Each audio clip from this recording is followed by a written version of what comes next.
Splatterhouse was a game released in the arcades in the late 80s. I believe it was in 1988 or 89 that this came out in the arcades. And it was a really gory, kind of horror-themed beat 'em up.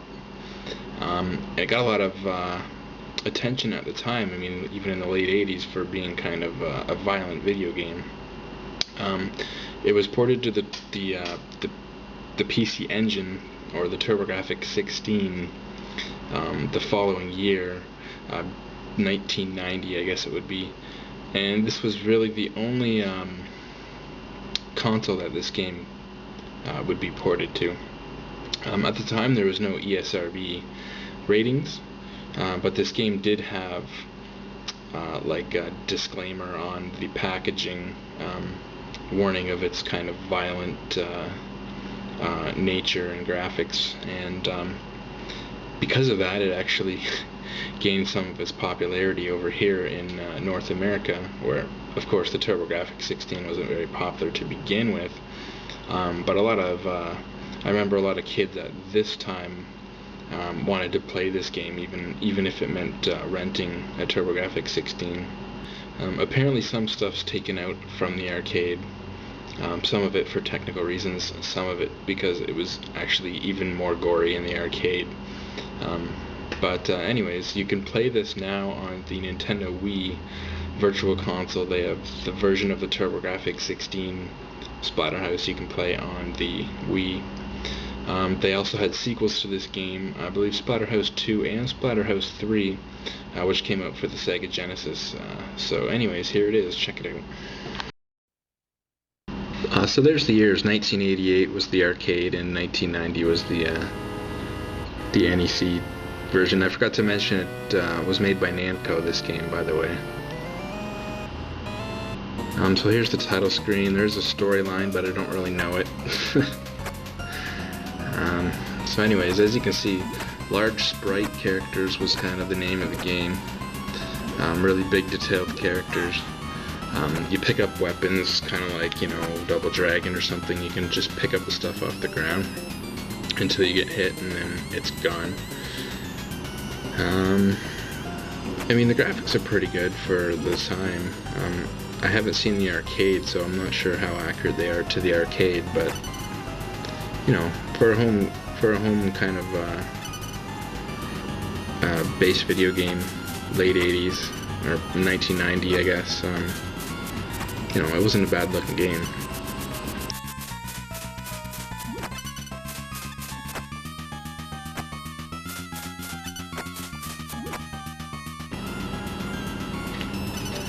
Now, I remember when this game came out, and like I said, there was like a disclaimer on the actual packaging, warning about its violent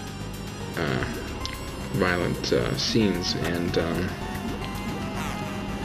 I remember my buddy saw this in either a GamePro or an EGM. I mean, back then we didn't have the internet, so the magazines were a lot more popular to see what kind of games were out or coming out. Those are the good old days, I tell you right there. But anyways, so here's the first boss room, and the bosses are, a lot of them are kind of based either in a room, like the boss is the room, kind of like this. It's not really like a boss.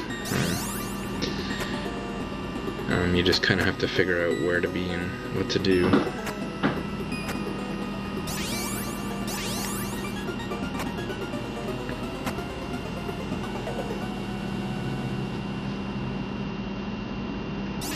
And bam, you knew that that thing was going to do something, but you weren't expecting that, were you?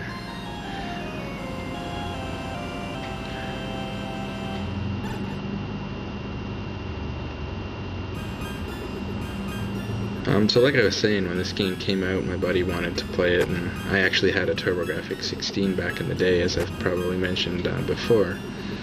And he actually rented this game. I don't know where the hell he found it, because in our city at the time, I mean, even TurboGrafx-16 games weren't something that like every Blockbuster would have. So I'm pretty sure he drove like halfway across the city to a specific rental place just to find it. and he came over and we played this all night.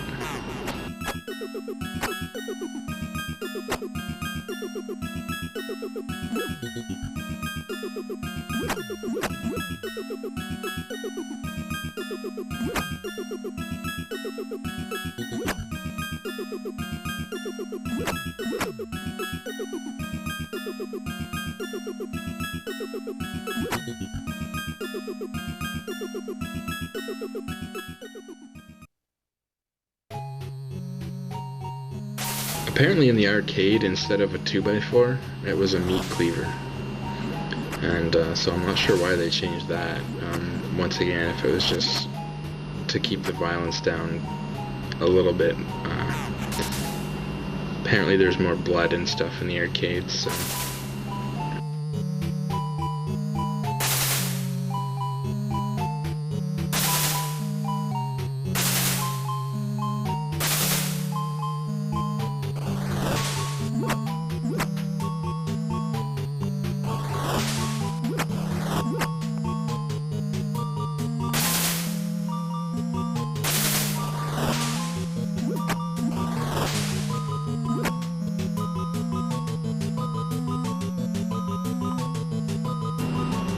So here's the next boss for level 2. And once again, it's not really a boss, it's just more or less of a room. And there's different obstacles that fall on you, and you've got to basically know where to stand. And so it's kind of like you have to do this more than once to figure out what's going to happen next. So yeah, I'm fighting a chair now. And then this knife comes at you.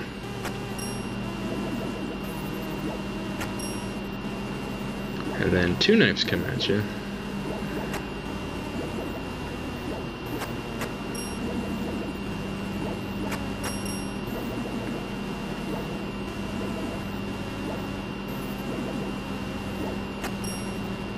And then the painting comes at you. Now when you beat the painting, you think it's done, but don't stand in the middle of the room, because yeah, that falls on you and you're dead. So once again, you kind of just have to know what's going to happen.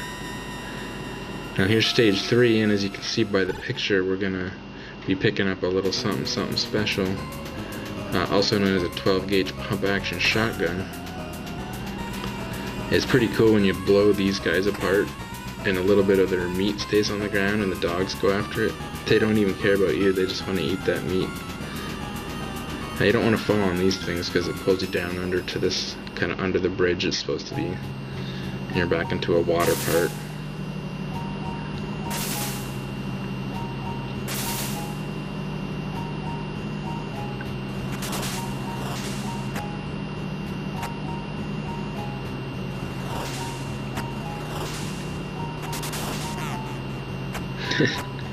It's funny when they punch you. I think also in the arcade, the guy's mask was white. Like, it looked more like a hockey mask. So once again, I'm not sure why they would have changed that to red. So here we're back on the other side of the bridge, where we would have been if we didn't fall down in that hole. Now these things are rather annoying. They spit their acid pretty far, so you can throw those rocks or whatever they are at them. Not sure what they're supposed to be. A rock, I guess.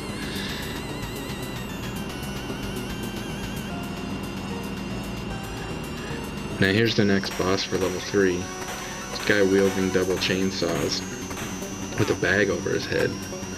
Pretty creepy looking dude.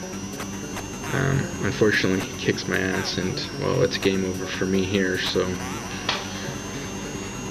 yeah. Anyways, that's Splatterhouse. Thought I'd show you that.